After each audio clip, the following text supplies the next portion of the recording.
La idea de esta charla es, en el marco del colegio y los 25 años, establecer esta jornada provincial de arquitectura legal y, sumado a eso, el informe del Tribunal de Ética que viene pegado, digamos, en toda la charla. Para esta reunión contamos con la presencia de la arquitecta Marta Roarte, la presidenta del Colegio Provincial, y el asesor legal, el doctor Terrible, que va a dar la charla con posterioridad.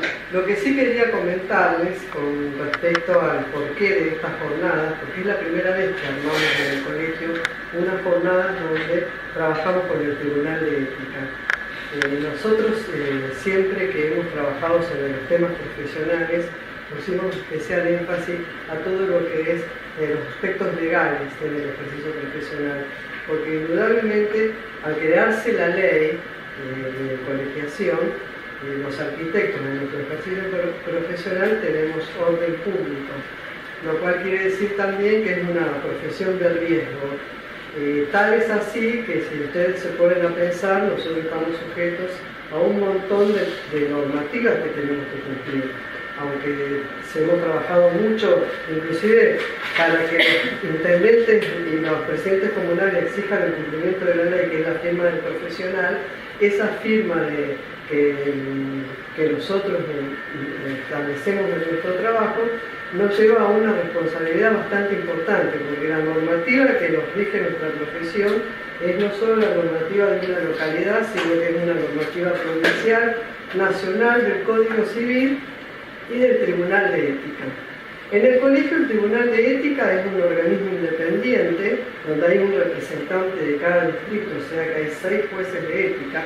Siempre el tribunal aparecía como un organismo aparte y como ese organismo que uno lo identifica como que nos va a castigar, nos va a multar, o que siempre va a solucionar un problema sobre el arquitecto de la manera esta de una multa o un castigo. En realidad lo que queríamos era desmenuzar para qué sirve la potestad disciplinaria que da la ley y cómo funciona el Tribunal de Ética, acercarlo a la matrícula y que también cumpliera un rol más protagónico y de visibilidad, porque fundamentalmente la ética es una cuestión filosófica y en realidad en el caso de los colegios lo que intentamos es que apunten a una tarea de comportamiento entre pares de una manera que no lleve a un conflicto, porque después vamos a ver en el informe la mayor parte de los conflictos entre profesionales.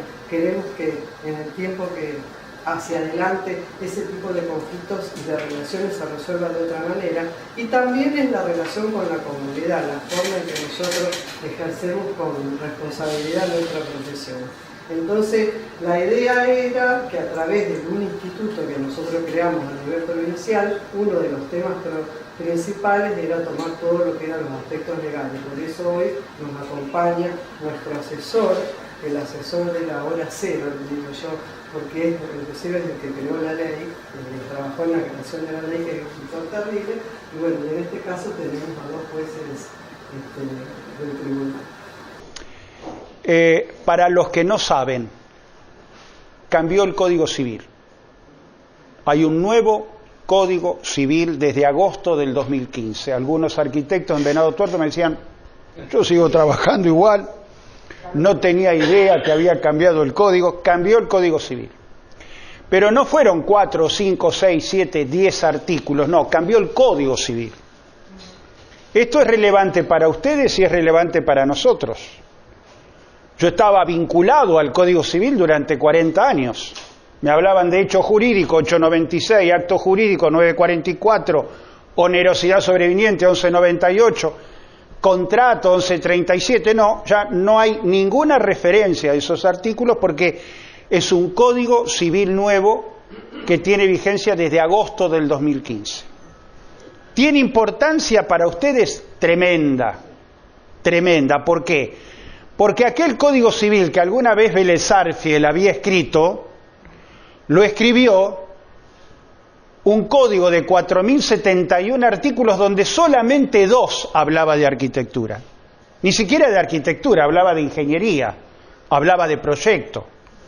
Pero hoy tenemos un capítulo importante en el Código Civil que empieza a partir del artículo 1237, no voy a hablar de artículos con arquitectos, no voy a mencionar artículos, pero que ya no hablamos de contrato de locación, como decías antes, no, ahora es contrato de obra, contrato de servicios. ¿Qué es un contrato de obra? Un contrato de obra es cuando vos prometés un resultado, llave en mano. Yo te estoy prometiendo un resultado, yo te estoy prometiendo entregarte una propiedad de 230 metros cuadrados que vale tantos pesos. No hay un contrato de servicio, no, hay un contrato de obra, hay un compromiso de resultado. ¿Dónde más hay compromiso de resultado? En el proyecto. Vos me encomendás, vamos a hacerlo al revés, yo te encomiendo, no hagamos ejercicio ilegal de la profesión, yo te encomiendo un proyecto, hay un resultado, vos te encomendás con un proyecto. Ahora, ¿cuál es la diferencia entre el abogado, el médico, el arquitecto? Es impensable que venga a verme frente a una consulta y me diga qué es lo que yo tengo que hacer como abogado. Es impensable pensar que el médico recibe instrucciones del enfermo diciéndole no, ahora ataque por acá o ataque por allá. Pero es cierto que a los arquitectos en realidad entran muchos sujetos involucrados que no tenemos esa particularidad los otros profesionales. No hay duda alguna que si te encomiendo un proyecto vas a trabajarlo vos o trabajarás con tus dibujantes supervisándolos, pero cuando empieza la ejecución de una obra aparecen los albaniles, los oficios, el yesero, el plomero, el corralón, los materiales, controlar la calidad, la dosificación o no de los materiales. Empiezan a involucrarse una serie de sujetos donde la enorme responsabilidad descansa precisamente en el profesional. Entonces, ¿qué vamos a hacer brevemente? ¿Cómo podemos prevenir, cómo podemos morigerar esta responsabilidad que implica la ejecución de obra? Primero que nada, el Colegio de Arquitectos está elaborándolo, yo me he comprometido con la Presidente, lo he terminado, lo estoy supervisando, estamos haciendo una nueva encomienda de trabajo. Una nueva encomienda de trabajo que contenga todas las disposiciones del Código Civil. Pero sabemos también, lo sé, que no es lo mismo hablarle a arquitectos en Buenos Aires, hablarle a arquitectos en Rosario, hablarle a arquitectos en Córdoba o hablarle a arquitectos en mi ciudad natal, que es Pergamino, o en Casilda. ¿Por qué? Porque hay una relación social distinta. Porque ya no son edificios de propiedad horizontal, sino más bien y mayoritariamente viviendas unifamiliares, salvo en el ámbito del centro de la urbanización. Y hay evidentemente una relación de conocerse que no está en estas ciudades grandes que empiezan a ser más anónimas. Entonces, ¿cómo se trabaja en una ciudad como Casilda?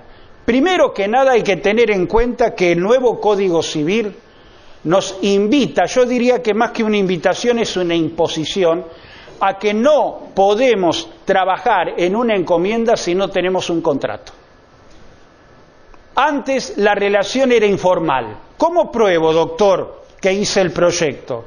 ¿Entregaste la copia? Sí. ¿Te firmó la copia? No. Y si esa persona está ejecutando dentro de 2 semanas esa obra, ¿cuál es el documento? ¿Cuál es la constancia que vos tenés que ese proyecto es tu propiedad intelectual? Ninguna. ¿Por qué no hiciste una encomienda? Ahora, el arquitecto precavido le da una copia de ese proyecto al comitente, el comitente firma la constancia que recibió la copia y eso históricamente era una documentación. Yo tenía en consecuencia como arquitecto la constancia que en este proyecto el comitente lo había recepcionado y había puesto al pie del proyecto. Recibí copia del presente proyecto, listo, ya hay convenio. Pero lo que no traza, lo que no delata, lo que no desnuda ese recibo es cuántos honorarios voy a cobrar, cómo me van a pagar, ¿Qué plazo de entrega tengo? ¿Voy a ejecutar la conducción técnica? ¿Voy a ejecutar la dirección de obra? ¿Voy a hacer la administración a cargo del comitente? Es decir, todos los matices que encierra una obra que la recepción lisa y llana de una copia no lo reflejaba. Hoy, el nuevo Código Civil nos impone hacer encomienda. ¿Por qué? Bueno, porque la encomienda primero tiene que definir quién es el comitente. A ver, el comitente es el que me contrata, dice un arquitecto. No. Porque en un fideicomiso el que te tiene que contratar, el deber ser, es el administrador fiduciario. Si a vos el que te contrata es el dueño del terreno, pero el dueño del terreno es un inversor que en el fideicomiso ofreció como parte de su dación el terreno, no es el que está habilitado para firmarte la encomienda de trabajo. En un fideicomiso el único que está habilitado para firmar la encomienda de trabajo es el administrador fiduciario. En un edificio de propiedad horizontal, ¿qué tarea vas a hacer? Bueno, me encomendó el comitente que voy a cerrarle el balcón del cuarto piso, voy a hacer algunos arreglos en el palier y después voy a tirar una pared interna, voy a ampliar la cocina. Eso es más o menos lo que va a ser la obra. ¿Y quién te lo encomendó? El propietario del departamento. ¿Y el administrador? No, el administrador no, mal. ¿Por qué? Porque hay espacios de uso común. Espacios de uso común, de uso exclusivo, como puede ser balcón, espacios comunes de uso común, como puede ser una terraza o un palier, y hay espacios privados que están limitados a la cocina, al dormitorio, al baño. Entonces, si yo voy a hacer un aviso de obra en un departamento porque voy a cambiar el porcelanato o voy a modificar una pared, etcétera, en la medida que no afecte la estructura del edificio, no hay ninguna duda que el que me va a firmar la encomienda y está bien es un propietario. Pero tengo ahora que tener en cuenta quién es el que va a firmar cuando se trata de una propiedad horizontal, porque si afecta, repito, espacios comunes de uso común, es el administrador del consorcio. Y el administrador del consorcio, para firmarme la encomienda, previamente tiene que convocar a la reunión de consorcio, tiene que establecer en el temario del orden del día qué es lo que va, en definitiva, a debatir, y él, en consecuencia, autorizada por la asamblea, consignada en el acta, me va a dar la autorización. Y si es un espacio común de uso exclusivo, como dijimos recién, cuarto piso, cerrar un balcón, hace a la estética del edificio, es un espacio común de uso exclusivo, espacio común. En consecuencia, eso implica que también tiene que pasar por la administración del consorcio. Y antes de alguna manera generaba esto que nos decían los arquitectos recién, conflictos, problemas, incidentes, porque cuando íbamos a la municipalidad a requerir el permiso de edificación, la municipalidad aviesa nos decía, ¿tienen la autorización del administrador? No. Bueno, si no la tienen, no pueden ejecutar. Estas son las cuestiones que evidentemente nos empiezan a convocar y en el marco de estas nuevas disposiciones a generar. ¿Por qué es necesaria la encomienda? Para definir el comitente nada más, no, para definir también la tarea profesional. Entonces le escuchaba al arquitecto hablar sobre la dirección de obra. A ver, ¿qué es un anteproyecto y qué es un proyecto? Algunos vienen y me dicen, ¿cómo es la diferencia entre un anteproyecto y un proyecto? ¿Por la estructura, por la complejidad, por la cantidad de planos? ¿Por qué no? Es muy sencillo. Un anteproyecto y un proyecto tienen esta diferencia. Un proyecto es aquella tarea profesional que cualquier arquitecto en cualquier parte del mundo puede interpretarlo y ejecutar una propiedad íntegramente. Ustedes usan símbolos universales, nosotros no. Yo cruzo el charco, me voy a Uruguay, tengo que rendir reválidas. Me voy a Europa, tengo que rendir 14 materias para poder tener un título habilitante. Ustedes tienen una facilidad en función de los símbolos universales que hoy en Rosario se están tratando proyectos de estudios en Brasil, proyectos europeos que hacen en Barcelona y que lo ejecutan algunos monopolios en la ciudad de Rosario con grandes edificios. Entonces, si ustedes tienen en una encomienda la elaboración de un proyecto usando los símbolos universales, donde cualquier arquitecto, repito, en cualquier parte del mundo puede interpretar íntegramente una propiedad y ejecutarla, no hay duda alguna que eso es un proyecto. No importa la cantidad de planos que pueda tener. Eso importa un proyecto. Evidentemente es autosuficiente para poder ejecutarlo. Ahora, si esa tarea tiene un montón de anotaciones, flechas, inscripciones, hay un factor muy subjetivo de parte del arquitecto, que otro no lo podría interpretar, porque evidentemente ha ensayado una serie de variantes que están en la composición mental que ha hecho, no se puede integrar y ejecutar en la complejidad que tiene, y eso definitivamente, aunque tenga muchos planos, muchos cortes, va a ser siempre un anteproyecto. Lo que evidentemente los arquitectos desconocen es cuál es la diferencia entre dirección de obra y conducción técnica. La dirección de obra es sencillamente un arquitecto que hizo el proyecto y el comitente le dice: che, me gusta el proyecto, me encanta, pero ¿sabés qué?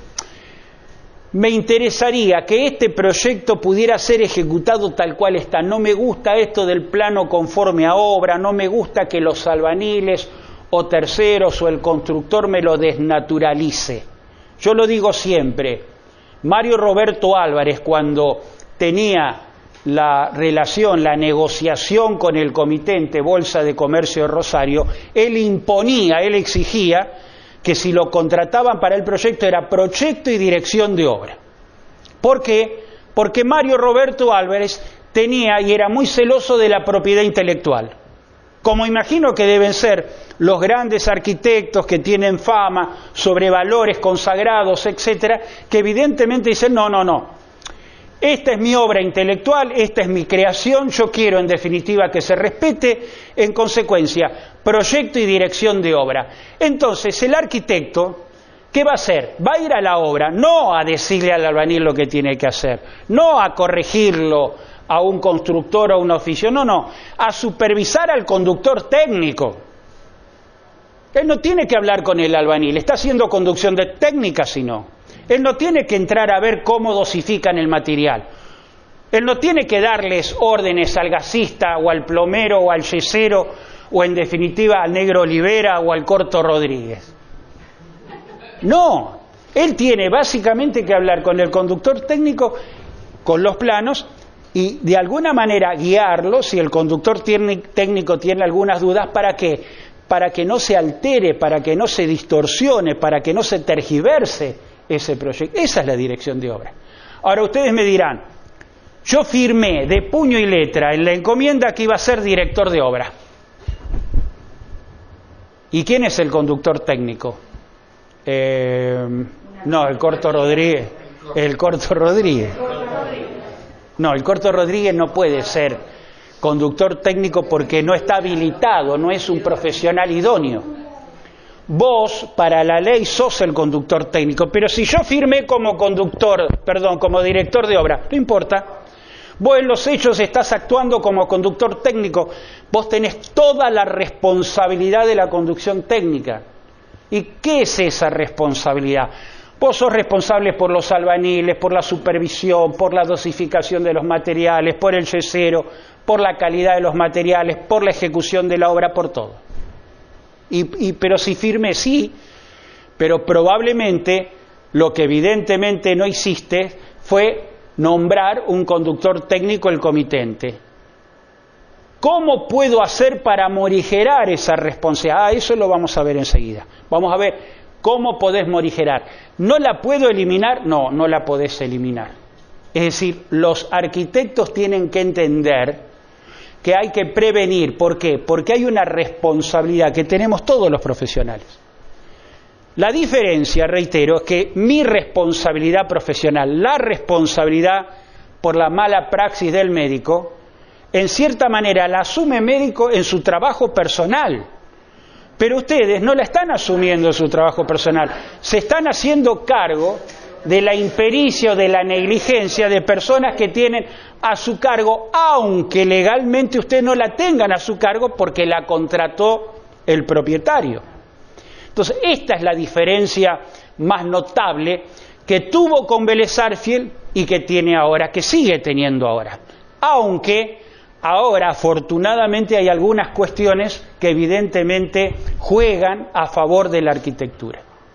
Entonces aparece un factor que yo estaba escuchándolos antes. ¿Cuál es el conflicto más común entre los profesionales? Es el profesional que un día llega a la obra y empieza a discutir con el comitente. Y el comitente le dice, mira, tómatela, no te quiero ver más, no te quiero ver más, listo, terminamos. Y ese arquitecto se va. Y ese arquitecto se va sin medir el avance de obra y sin constatar lo que ese arquitecto en realidad ejecutó.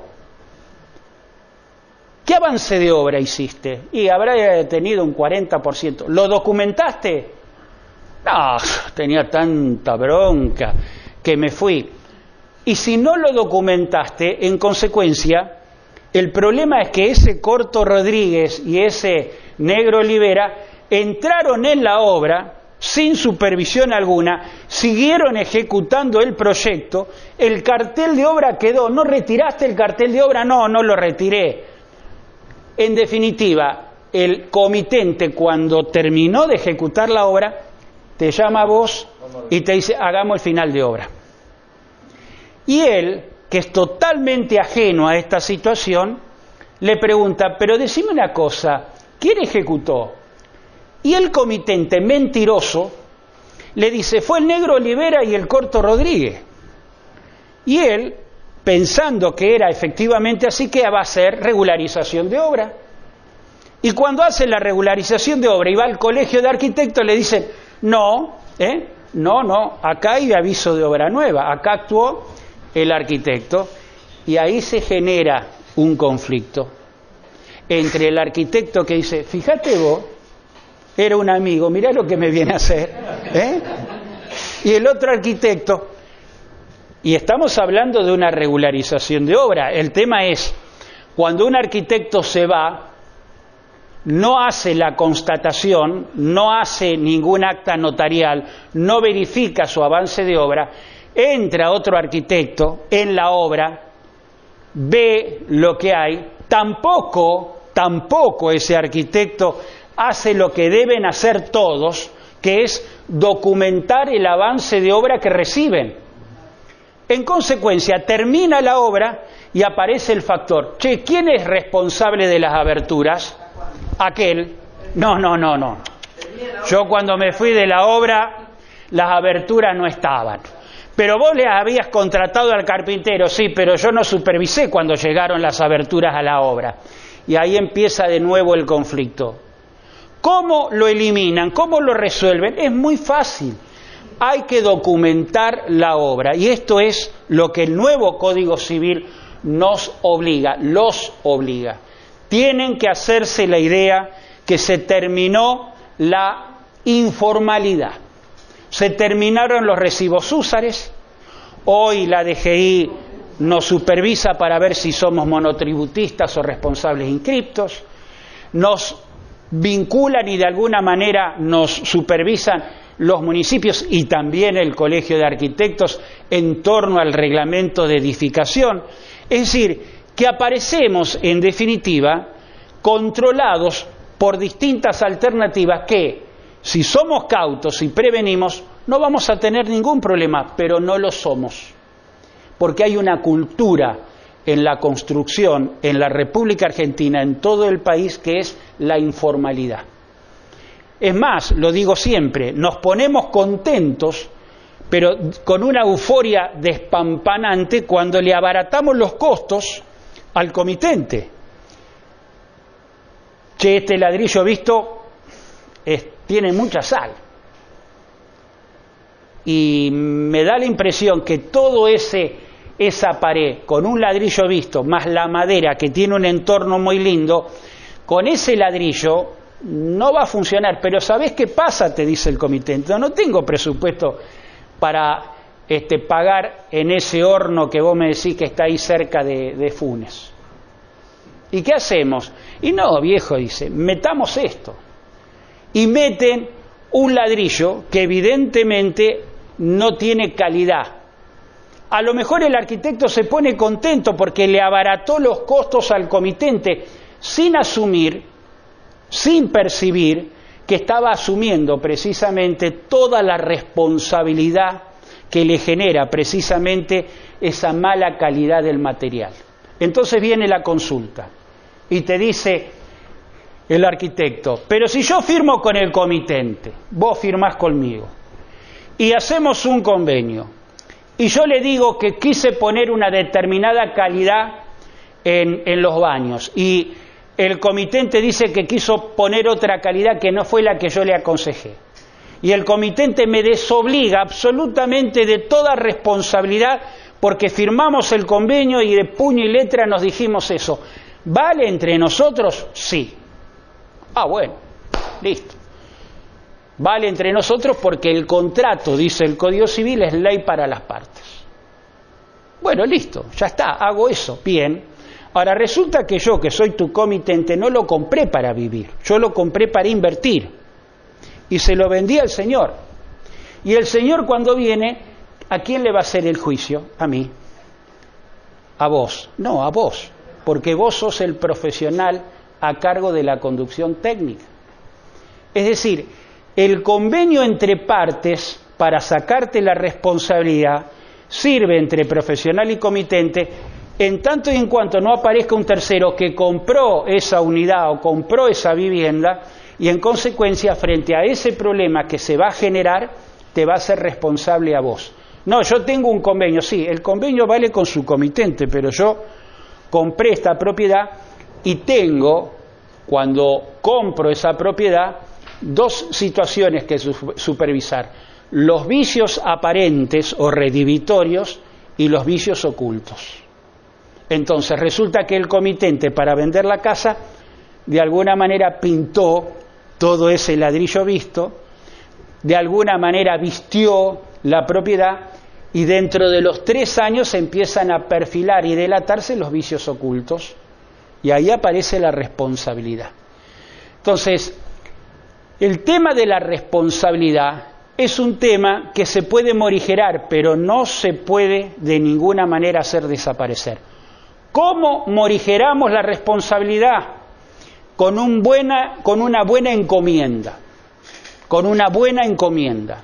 Ahora, dicen los profesionales de la arquitectura, ¿sabe qué pasa, doctor? Que si yo hago una buena encomienda, pensemos, le pido a usted que me haga una buena encomienda y me prepara una encomienda de aproximadamente 8 o 9 fojas, en hoja 4 o en hoja oficio. Se lo llevo al comitente.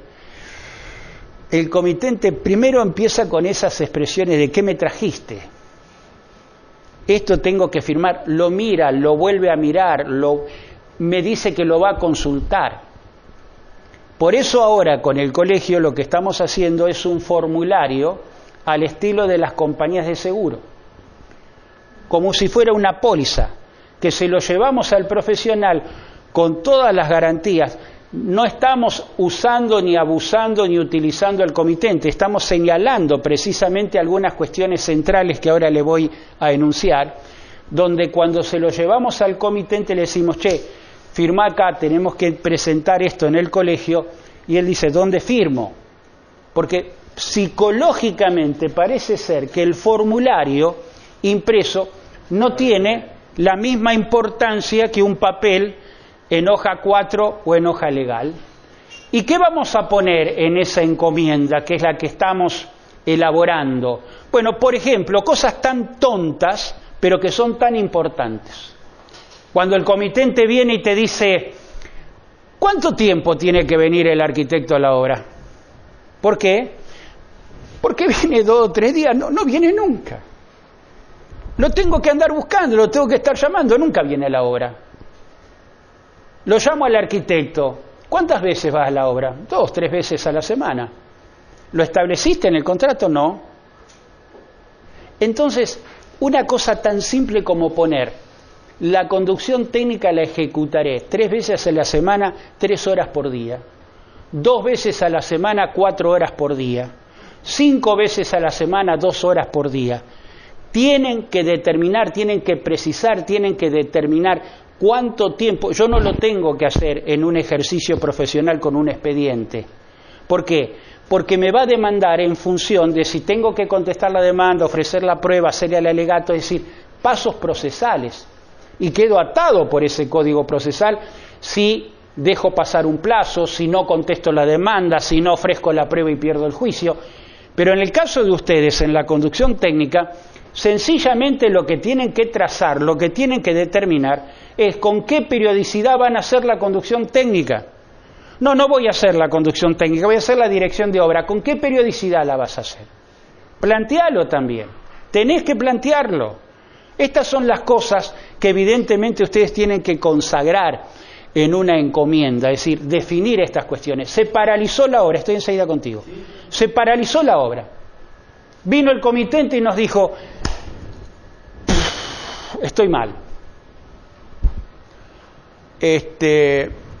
Me rechazaron 3 cheques, yo estaba convencido que iban a entrar, lo llamé al proveedor, está mal y mira, estamos casi en noviembre. ¿Por qué no nos planteamos la posibilidad de volver en la obra en febrero? Yo en febrero voy a estar bien, calculo que me va a ingresar algunas cosas porque vienen las fiestas y de alguna manera el consumo. ¿Vos tenés la manera de arreglar tu personal en una obra? Sí. Bueno, ¿qué te parece? Y el arquitecto se va a la otra obra, no hicieron acta de paralización de obra, no hicieron acta de suspensión de obra. Lo digo siempre, esto es parte de la película de terror. Los chicos jugando, qué cosa más maravillosa tener una obra en construcción para jugar a las escondidas, suben los peldaños, track, se mata. 4 renglones. 4 renglones que dice, en el día de la fecha y en mi condición de comitente, he solicitado la paralización de la obra asumiendo el depósito de la misma. Es decir, asumiendo la condición de depositario, porque si no hay acta de paralización, si no hay acta de suspensión, el depositario de la obra es el conductor técnico y el responsable por esa muerte es solidariamente responsable el propietario y el arquitecto. Ahora, el propietario está haciendo un plan Procrear. Tiene un crédito hipotecario, no tiene más que eso. Y estamos hablando del valor de una vida humana de un chico de 8 años. Con expectativa de vida, ni hablar. 4 renglones. Ahora el Código Civil les dice, señores, firmen el acta de paralización o suspensión de obra. Voy a entregar la obra. ¿La entregaste? Sí. ¿Suscribiste un acta? No. ¿Y por qué? Bueno, qué sé yo, lo llamé y le dije, ya está. Es más, entró sin que me avisara, lo fui a ver a la obra nueva. Acta de recepción de obra. El código ahora te lo pide. ¿Se dan cuenta la transformación? Lo que está planteándonos el nuevo Código Civil. Señores, seamos por fin adultos.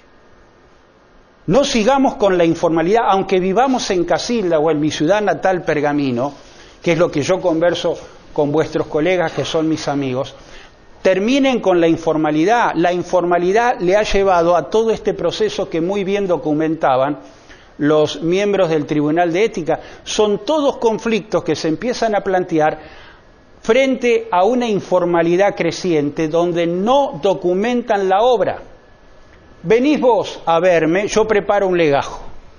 Ahí tengo una copia del poder, una copia de las presentaciones que voy haciendo, la historia del caso, el ofrecimiento de prueba, el proceso en duplicado de lo que voy generando dentro del proceso judicial. Ustedes tienen que hacer lo mismo, tienen que tener un legajo que lo tienen que mantener durante 5 años. Buenas noticias, pónganse contentos. 5 años, ya no son más 10. Hoy la responsabilidad profesional bajó a 5 años. ¿Hay responsabilidad por 10 años? Sí. ¿Dónde? En la estructura. Que se hagan cargo los ingenieros, con el cálculo de estructura. 10 años para el cálculo de estructura. 10 años para lo que son los cimientos. Para la ruina parcial o total. Eso está bien. Es lógico, yo no preparo una obra para que tenga una vigencia menos de 10 años. Está bien. Pero después, en materia de vicios redivitorios y en materia de vicios ocultos, son 5 años en materia de vicios redivitorios y 3 años en materia de vicios ocultos. Entonces el arquitecto me dice, ¿y qué son vicios redivitorios? Bueno, vicio redivitorio es lo ostensible, lo burdo. Entro en una propiedad y la medianera no está bien trazada. Las juntas de las baldosas están evidentemente mal puestas. Hay globos en la terraza. Empiezo a percibir en las aberturas que la madera no está bien estacionada, está como doblada. No tiene a lo mejor la laca marina necesaria. Eso es todo lo que es burdo, es vicio redivitorio. 5 años de responsabilidad. Ya no son más 10. Y el vicio oculto es lo que no se ve. El código habla de defecto oculto, las cañerías, lo que evidentemente está escondido y yo no puedo supervisar. Resulta que antes los vicios ocultos, si se delataban dentro de los 10 años, aunque fuera en el 9º año, ustedes terminaban siendo responsables. Ahora no. Ahora tiene que delatarse en los primeros 3 años y dentro de los primeros 6 meses. Es decir, salió la mancha de humedad. Dentro de los 6 meses que está la mancha de humedad, ustedes tienen el el comitente tiene el plazo para denunciar. Claro, a veces ustedes podrán decir, ¿y cómo sé que la mancha de humedad en realidad se originó el 1 de octubre? Y esto es lo que le da una cierta ventaja al comitente, como para decir, no, bueno, en realidad la humedad no empezó el 1 de octubre, empezó hace 2 días. Y de alguna forma eso también lo cubre, pero son 3 años. Yo cuento en esta experiencia de hacer una recorrida en la provincia, un caso que tuve hace 2 años, muy, muy serio por la onerosidad, por lo que significaba cuantitativamente, un edificio de propiedad horizontal en una pared que era sobre la medianera sudeste que da al río, estaba increíblemente perforada por humedad. Pero era una cosa espantosa. Uno abría la puerta y era un olor a humedad penetrante, abría la puerta del placar y todo era moho, una cosa tremenda. 12 pisos, 2 departamentos por pisos, todas las habitaciones y el baño sobre la pared medianera sudeste en ese mismo estado.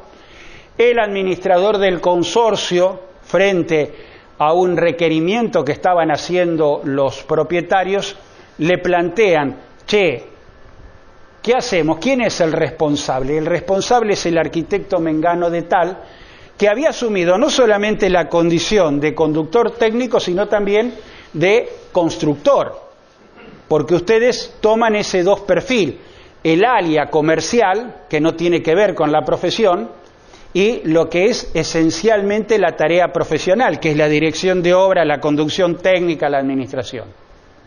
Entonces, me viene a ver el arquitecto. La erogación, en el marco de un presupuesto que se había hecho, era millonario. Había que atender todo lo que era un proceso de 12 pisos, de 2 departamentos, es decir, 24 departamentos más el baño. Háganse una idea aproximada de lo que generaba esa erogación. ¿Y qué descubrimos? Descubrimos que cuando se hizo la recepción de la obra, afortunadamente hay acta de recepción de obra, en el acta de recepción de obra se documenta en qué estado se recepciona la obra, cuál es la abertura, cuál es la pintura, cuáles son las características, etcétera, y hay un párrafo que dice que le entregó la obra con las medianeras impermeabilizadas.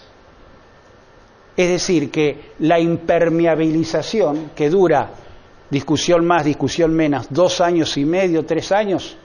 Bueno, a partir del tercer año ya no es una tarea de la arquitectura, es una tarea del administrador. Lo que hemos podido probar, en definitiva, que era negligencia de la administración, pero no mala praxis del arquitecto. El arquitecto no está atado a los 3 años a pintar, porque ya no es una tarea de la obra en sí, es una tarea de mantenimiento, y la tarea de mantenimiento escapa a la tarea del arquitecto en el preciso momento que hace el certificado de final de obra. Entonces, estas son las cosas que básicamente ustedes tienen que empezar a pensar. Aún en ciudades como Casilda, donde de alguna manera la amistad, la relación, el quédate tranquilo, el negro Rodríguez y el corto Rodríguez y el negro Olivera, que lo conocen y que trabajó en esta obra y que ahora va a trabajar en esta, ese también es un problema. Porque yo les advierto algo que estamos experimentando los profesionales desde hace muchos años. El arquitecto con el negro Olivera y el corto Rodríguez tienen una relación fantástica. Chupan cerveza, comen un asadito, son tipos leales, son fantásticos, son amigos, unos de Boca, otros de River, se cargan entre sí, y a ustedes, a ese arquitecto no le saquen al negro Olivera y al corto Rodríguez porque son fantásticos. Además cumplen, vienen, toman mate, charlan. Pero un día el negro Olivera se murió en la obra. Y el arquitecto dice, pobre negro, carajo, mirá vos, qué cagada. Bueno, voy a hablar con la familia a ver si necesita algo. ¿Cómo? ¿Cómo? La mujer le dice, y yo no lo puedo controlar a los nenes. Los nenes tienen 20 y pico de años y están pensando cuánto le sacan al arquitecto porque el padre, hijo de tu madre, lo explotaste a mi viejo, estuvo 24 horas en la obra todos los días, que era tu amigo, que esto, pero... Entonces la relación con el negro sí, pero la relación con la esposa y con los hijos no. ¿Y qué pasó? 30 años, 20 años de una relación permanente donde el arquitecto dice, pero si yo le di de comer, si yo le paré la olla a este tipo, sí, pero nunca lo documentaste, nunca hiciste una relación contractual, nunca de alguna manera regularizaste esa situación, seguías con los recibos usuarios y muchas veces ni recibo. ¿Cuánto necesitas, negro? Tomá, después hacemos el recibo, no lo hicieron nunca. Entonces, creo que lo que nos enseña el Código Civil es básicamente, señores, empecemos a documentar la obra. Empecemos a documentar la obra. Empecemos a conformar un legajo y empecemos a hacer bien los deberes. Todo lo que ustedes tienen que hacer es empezar a documentar la obra. Si previenen eso, les aseguro que van a tener, pero prácticamente nada de problemas. En este momento, sin perjuicio que no se puede agotar porque es impresionante la cantidad de matices que encierra el nuevo código, a mí en esta parte me gusta abrir el juego y decir, bueno, a ver, hablemos de algunos problemas que ustedes quieran plantear. Yo ya te contesté lo de la dirección de obra y la conducción técnica. No es lo que vos decís. No. Pero conducción técnica nadie quiere poner en la obra. Pero no lo ponés, pero lo haces. Pero claro, lo hago, pero no lo cobro. Pero si no lo cobrás es un problema tuyo. Lo que vos no podés hacer es dirección y conducción juntas. No podés hacer, es incompatible. En la obra tiene que haber... En la obra lo que no puede faltar es el conductor técnico. Si hay un autor, tiene que ser... En la obra, escuchen bien esto, en la obra lo que no puede faltar para la ley es el conductor técnico. No puede faltar. Es decir, yo soy directora de obra, yo no firmé como conductor técnico. Bien, ¿quién es el conductor técnico? Ninguno, sos vos. Perdón, o sea que, asumiendo que no hay un conductor técnico y yo firmo dirección Sí, de obra... sos conductora técnica. No, está bien, yo soy conductor técnico, pero porque la figura legal anula la de dirección, como no Total. con las dos funciones, Sos la mayor, sí, porque cuando yo le digo, yo soy director de obra, muy bien, ¿quién está de conductor técnico? No, nadie. ¿Y quién va a la obra y le dice al negro Olivera, che, pará, hace esto mejor porque... Ah, bueno, sí, lo hago yo, y bueno. Entonces, por más que en el cartel de obra figure director y no figure conductor, Hay una noticia mala para ustedes, una noticia mala. El propietario que no es constructor, terrible. Yo no soy constructor, yo no tengo empresa constructora. Yo no soy responsable por los albañiles. Expresamente hay una ley 22.250, ley de la construcción, dice que no es aplicable la ley a los propietarios que no son constructores. Es decir, que nos van dejando, perdónenme en el plural, lo van dejando cada vez más solos a los arquitectos. No solamente no son responsables los propietarios que no son constructores, claro que sí, el propietario que es constructor, fundar, es constructor, listo, es responsable por su mano de obra, pero cada vez más lo va dejando solo. El ejemplo que yo te daba antes con respecto al tema del fideicomiso. El fideicomiso, es decir, el administrador fiduciario firmó una encomienda contigo y te encomendó la conducción técnica. Terminaron transfiriendo todas las propiedades. Desapareció el fideicomiso. ¿Quién quedó? Vos. ¿Te dan cuenta? Es decir, en realidad la función de la arquitectura va quedando cada vez más solo. Esta es la parte del terror. Van quedando cada vez más solos. Pero digamos, cuando arman estas leyes, ¿no hay una persona capacitada que tenga que ver con la arquitectura y la que nos defienda un poco? Que haga las leyes que no nos mate de tal manera. Lo que pasa es que las leyes las hacen para defender a la sociedad, ¿viste? Esa es la Bueno, pero vos no vas a actuar como arquitecto con mala fe para que después te den por... Y lo hacen los No, abogados. la realidad es Que no son constructores. Primero que nada, lo que dice la arquitecta es verdad. Es decir, el legislador cuando hace una norma no piensa ni en los arquitectos, ni en los abogados, ni en los escribanos, ni en los comerciantes. Piensa en la sociedad, piensa genéricamente en 40 millones de personas. Cuanto más genérica es la ley, mejor. Yo he sido legislador, yo fui entre el 83 y el 87 diputado nacional. La técnica legislativa, ¿qué nos decía? Que cuanto más genérico eras y menos minucioso, más posibilidades en definitiva de matizar. El problema es que después todo está sujeto a interpretación. Ahora aparece una cuestión, por eso digo, estos son temas que no vamos a agotar en 40 o 50 minutos, pero son sinceramente atractivos. Por ejemplo, aparece en el nuevo Código Civil un capítulo que se llama El significado de las palabras. Esto es fantástico, para mí, es fantástico. ¿Por qué? ¿Algún poeta? El significado de las palabras. ¿Qué quiere decir? Resulta que hace muchos años, uno de los contratos internacionales que alguna vez en un curso me dieron para que lo leyera, me sorprendió ver que el contrato tenía, imaginemos, 50 fojas, pero había un anexo de no menos de 300 fojas. Repaso el contrato, termino, me parecía lógico, razonable, en algunas cláusulas un tanto abusivas, es lo que llamamos contrato de adhesión. El contrato de adhesión es un poco el contrato de las compañías de seguro. Firme y no discuta, es decir, no se discute, no se negocia, esto está así. Es cuando vas a la estación y pedís un boleto, no discutís el precio del boleto, eso es contrato de adhesión.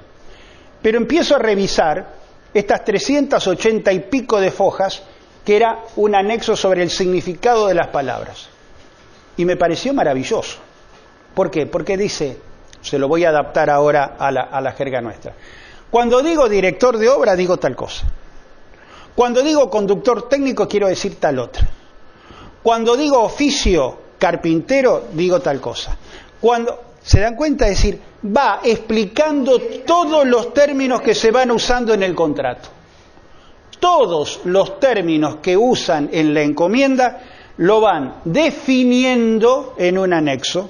Yo lo que les estoy aconsejando, en función de esto, que es una obra y un impulso de Lorenzetti. Lorenzetti hizo mucho hincapié dentro de la modificación del código de incorporar el significado de las palabras. Primero, el significado de las palabras evita la interpretación que un tercero pueda hacer. Yo les voy a decir una cosa que probablemente ustedes sepan. Los jueces no tienen idea de lo que es la arquitectura legal, no tienen idea. Nuestra materia se llama derechos reales. En derechos reales no se enseña arquitectura legal, se enseñan otras cosas, se enseña expropiación, se enseña condominio. Ahora se está enseñando mucho todo lo que son urbanizaciones, pero no se enseña arquitectura legal. Los jueces son absolutamente ignorantes y mis colegas ni hablar. Yo a veces hablo con un colega y le digo, ¿qué dice el comitente? ¿Quién hace la dirección de obra o la conducción técnica? ¿Qué cosa? Claro, no están, es una especialidad. Estamos cada vez más en la especialización. Así como los abogados nos especializamos en arquitectura legal, algo absolutamente, les diría, imposible de pensar yo hace 25 años, cuando empecé con el colegio, o a lo mejor un poquito más, 26, 27 años cuando empezamos con la colegiación, nunca imaginé que iba a tener esta especialización. Entre ustedes advierto en las consultas que me hacen que hay arquitectos que hacen exclusivamente nosocomios. ¿Por qué? Porque han estudiado todo lo que es la cadena de terapia, frío, etcétera. Hay otros que hacen cárceles, penitenciarías. Hay otros que hacen supermercados. Conozco arquitectos que se dedican exclusivamente a hacer los supermercados de Coto, de La Gallega, etcétera. Están especializados en ese ámbito. Esta tendencia a la especialización lleva a que el significado de las palabras colabora y mucho. ¿Por qué? Porque un juez, con un anexo que refiere al significado de las palabras, lo ayuda a entender el significado que las partes han convenido. Y esto es muy importante. Entonces, lo que les estoy sugiriendo a todos ustedes, tienen Word. Vayan haciendo de a poco, todos los meses, incorporando nuevos conceptos, nuevas palabras. Vayan haciendo un anexo y ese anexo lo van incorporando a este formulario que estamos haciendo, que el formulario también va a traer el significado de las palabras, y lo van incorporando. El formulario tampoco lo pensamos hacer en PDF, lo pensamos hacer en .doc, para que ustedes puedan incorporarle algunos matices que siempre tiene un proceso constructivo. Así que, más o menos, un pantallazo general. Si yo tuviera que sintetizar esta charla, les diría, bueno, el nuevo código les impone, señores, hacer encomiendas, definir el comitente, la tarea profesional, deslindar la tarea profesional, plantear el tema de los honorarios, hacer las actas de recepción, de recepción provisoria y definitiva, plantearse la alternativa de algunas herramientas constructivas, el libro de obra, el acta de paralización de obra, etcétera, el manual de mantenimiento. Yo vi un libro, este es un libro que preparamos en el Colegio de Arquitectos sobre croquis normativos. Ustedes acá tienen el libro de obra y tienen fundamentalmente el manual de mantenimiento. Usen el manual de mantenimiento. El manual de mantenimiento lo inventé como consecuencia de una experiencia personal que tuve con un auto, en donde se me ocurrió la posibilidad de que al comitente le entreguemos, junto con el acta de recepción definitiva, un manual de mantenimiento. Y más que nada una changa para los arquitectos jóvenes, porque cada vez que tienen que ir a la obra, imaginemos que en esos 5 años, para no divorciarse de la obra, ustedes dicen, bueno, el primer año voy a ir para supervisar tal cosa. El segundo año voy a ir para supervisar tal otra. El tercer año voy a ver cómo está la impermeabilización, etcétera. No es que ustedes tengan que hacer esas tareas. No, ustedes le van a sugerir qué es lo que la administración o el comitente tiene que hacer. Pero no se divorcian de la obra, la van viendo crecer. Y ustedes saben que es como tener una criatura durante 5 años. A los 5 años se hizo adulta y ustedes ya no tienen nada más que ver. Pero no se divorciaron cuando le entregaron esa criatura hace 5 años atrás. Esto es básicamente lo que tienen que entender. Lo otro, que es algo que el Colegio de Arquitectos siempre ha puesto a disposición, nos saca dinero, pero de alguna manera esto también tiene que volver. Yo lo digo siempre, está la presidenta acá. A mí el Colegio de Arquitectos me paga todos los meses del aporte de ustedes. Es decir, el colegio hoy tiene los recursos que ustedes en su profesión generan y pagan los aportes. De tal manera que yo estoy a disposición de ustedes. Úsenme, llámenme por teléfono, están en obra, están en un proyecto, terminaron una reunión con un comitente, me llaman por teléfono, doctor, me pasó tal cosa, no me molesta. Toda mi vida, desde que yo era chiquito, me decían, ¿qué querés ser, nene, cuando seas grande? Abogado. Y si no fueras abogado, arquitecto. Y soy abogado de arquitectos.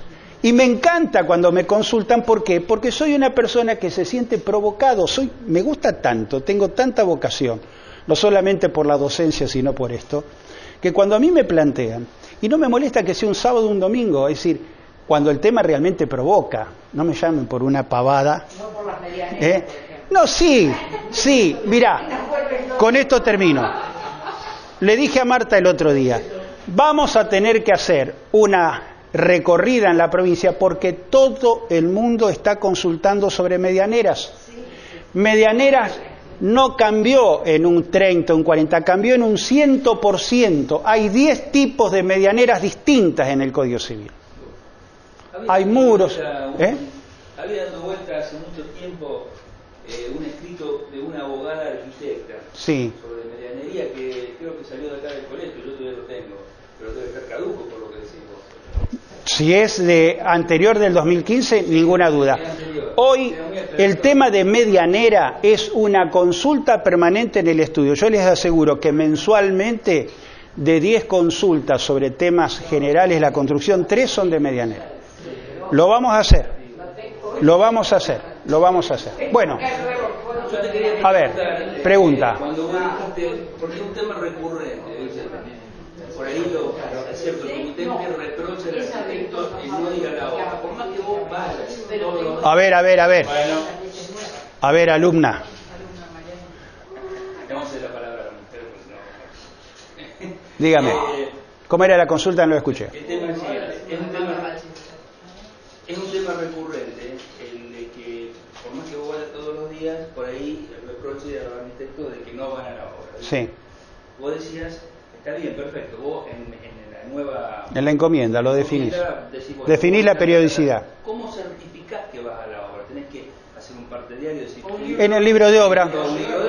En el libro de obra. Volvemos a eso. Lo podés hacer en el libro de obra. Sí. Lo que pasa también es que ese compromiso de ir a la obra... ¿Y quién lo firma? Vos, en el libro de obra lo firmás vos. Sí, lo firmás vos. Mirá, el tema es que en la medida que no te impugnen eso, es decir, cada vez que vos firmás, me hiciste acordar de algo, no quiero olvidarme. Hay muchísimas cosas, pero te contesto. Cuando vos firmás y no hay impugnación, porque el libro de obra está a disposición del comitente, en definitiva lo está consintiendo y no es necesario 5, 6, 10 días, no, inmediatamente vos hoy vas y él de alguna manera puede consultarlo al negro Rodrigo, al corto Rodrigo, al negro Olivera, ningún problema. Me hiciste acordar de una cosa, discúlpame.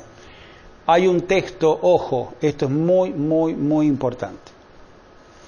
El Código Civil, en un artículo que no está dentro de contrato de obra, está fuera del contrato de obra, está en contrato en general, dice, frente al deber de expedirse, el silencio implica aceptación.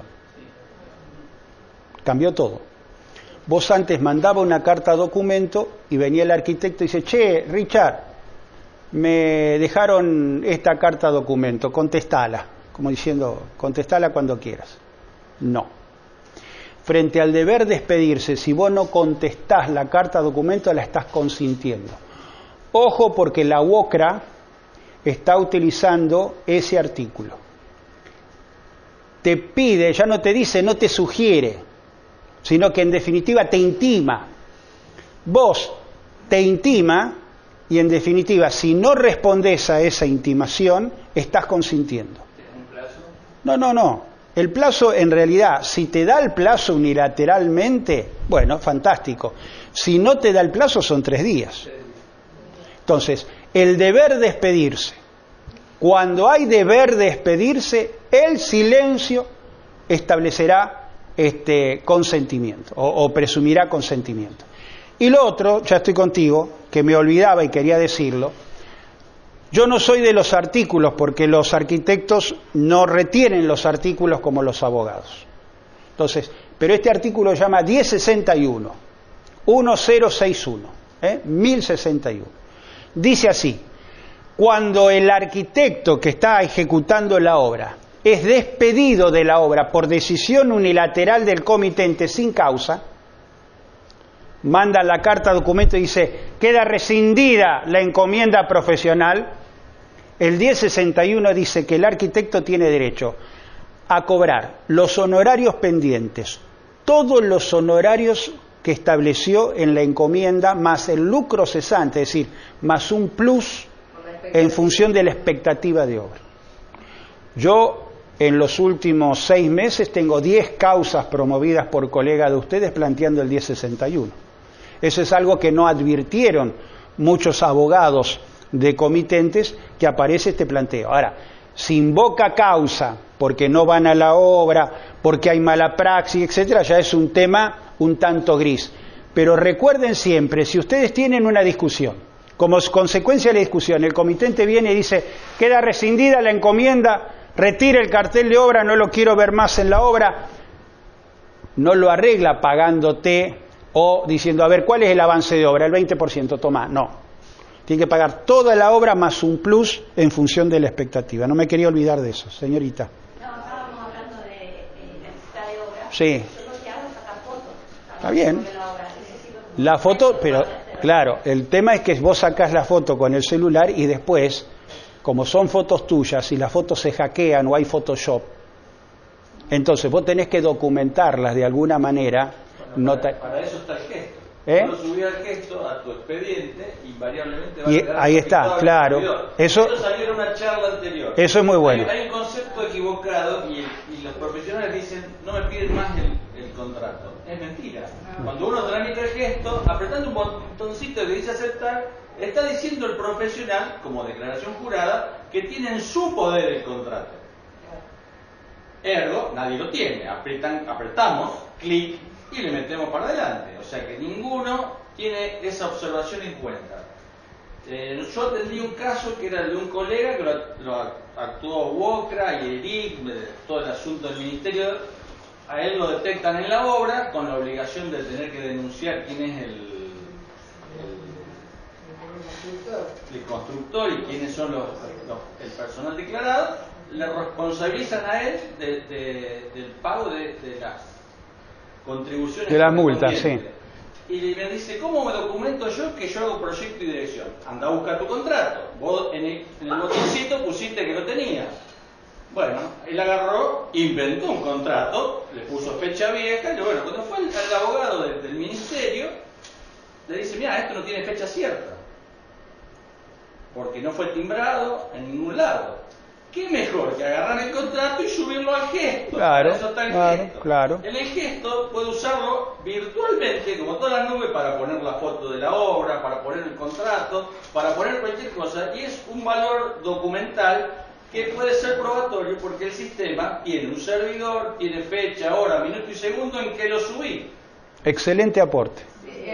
Ahora, asociado a los asistentes que vos tenés, acá desmantelamos la máquina, pero en la página del colegio hay una innumerable cantidad de, creo que lo diseñaste vos, que son lo que se llaman asistentes personales. Sí. Lo único que hay que hacer es ponerle los nombres, llenarlo y subirlo al gesto. Tienen todos modelos que pueden bajar. Todos los asistentes personales están a disposición en la página. Durante mucho tiempo, el problema que suscitaba era que uno generalmente en el contrato figura lo que efectivamente cobra. Y en realidad el gesto liquida por un honorario, que es el horario que calcula el sistema, que es sí. ¿Qué pasa si hay, digamos, pero eso se puede salvar, porque si vos ponés en la cláusula de honorarios... Podría ser que el colegio tenga derecho a reclamar la diferencia de aporte, o podría ser que un juez te regule simplemente por lo que dice el gesto. Sí. Sí. Es como que los dos Sí. contratos es como que se anulan mutuamente. En realidad no se siguió exigiendo el contrato por ese. Claro, pero si vos pones en el proyecto, que yo por supuesto después lo vamos a consultar, Marta, pero en el proyecto, en la cláusula de honorarios, dice, los honorarios se regulan conforme al anexo número 1. Y el anexo no. Anexo no. Eso podría ser. Entonces, pautás en el anexo número 1 la pauta de honorarios. El formato anterior era predeterminado y estaba mal expresado. Claro.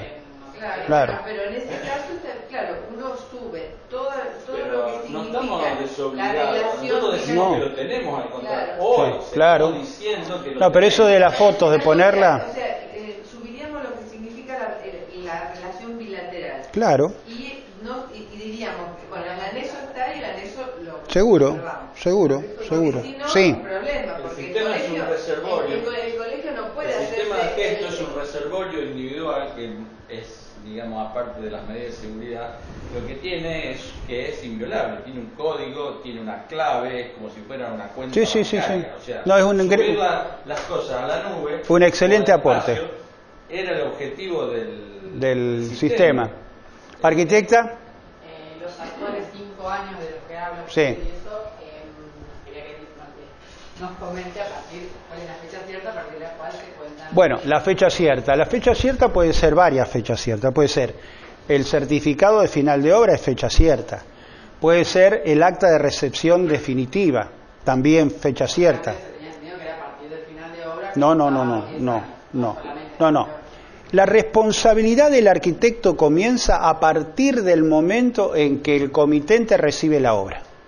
En el caso de un local, despensa de bebidas, por ejemplo, el certificado de final de obra es necesario porque si no la municipalidad no te habilita. Pero en una propiedad cualquiera, vos haces un acta de recepción provisoria y a partir de esa acta de recepción provisoria vos decís, bueno, vamos a hacer una recepción provisoria por 30 días. El comitente ingresa, de alguna manera ve cómo se mueve, cómo se moviliza, cómo se hace una especie de relevo, digamos, de la obra, y a los 30 días se suscribe el acta definitiva. A partir del acta definitiva empieza la responsabilidad de los 5 años.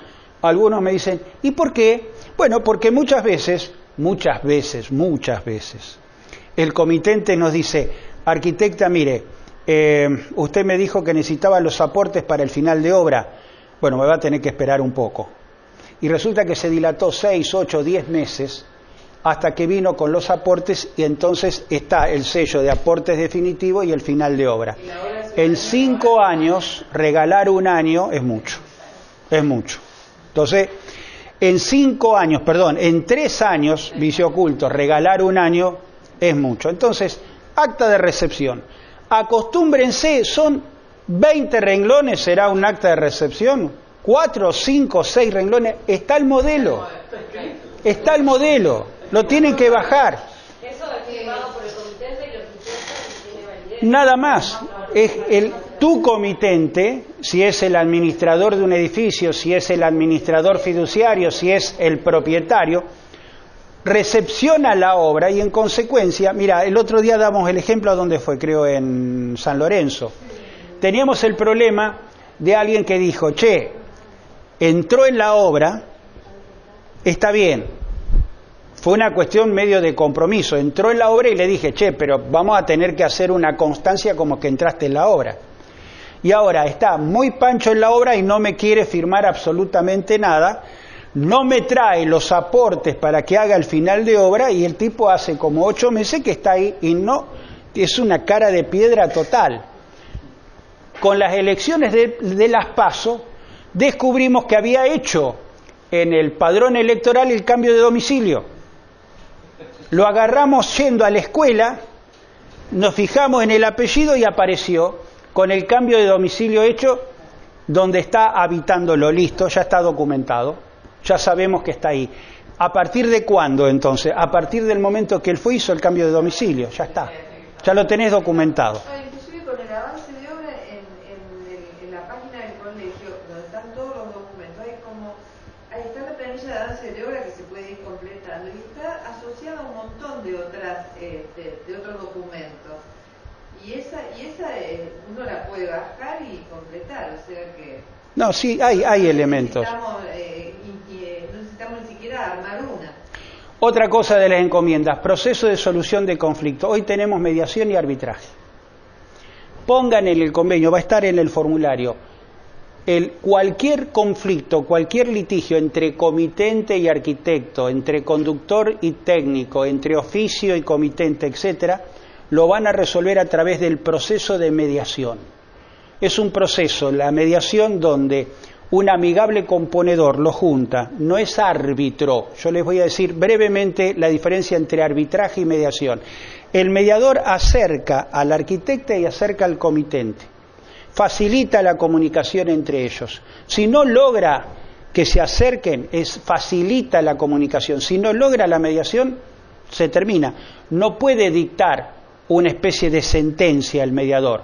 Si no hay voluntad de negociar, listo, la mediación se pierde. Ahora, el árbitro, que es una cosa que nosotros estamos poniendo en las encomiendas cuando la obra tiene relevancia, se designa un árbitro. Por ejemplo, un abogado reconocido por las dos partes, un constructor reconocido por las dos partes, un profesional de la arquitectura o de la ingeniería con incumbencia profesional. Las dos partes se ponen de acuerdo, entonces cuando se produce el conflicto, está en la encomienda, se consulta a este árbitro, el árbitro la escucha, te escucha, se hace una composición, puede incluso ir y hacer un relevamiento de la obra, y lo que hace es dicta un laudo. El laudo es una sentencia, y las dos partes se comprometen a cumplir. ¿Cuánto tardaron? Una semana.